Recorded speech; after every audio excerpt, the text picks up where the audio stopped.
বই মাঝে মাঝে ওই বাড়িতে সিদ্ধি লইয়া বই মা গো মা যাবিন খোরো না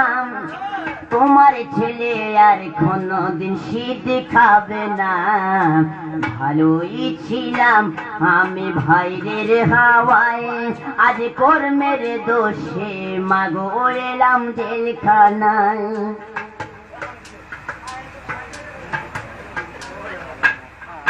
সকালে বিকালে একটা রুটি আর একটু ডাল আবার সন্ধ্যা হলে মাগো আর একটু ডাল পেটে ভরে না মা ঘুম আসে না জেলের খানা মাগো ভালো লাগে না ভালোই ছিলাম আমি ভাইরের হাওয়ায় আজ কর্মের দোষে মাগো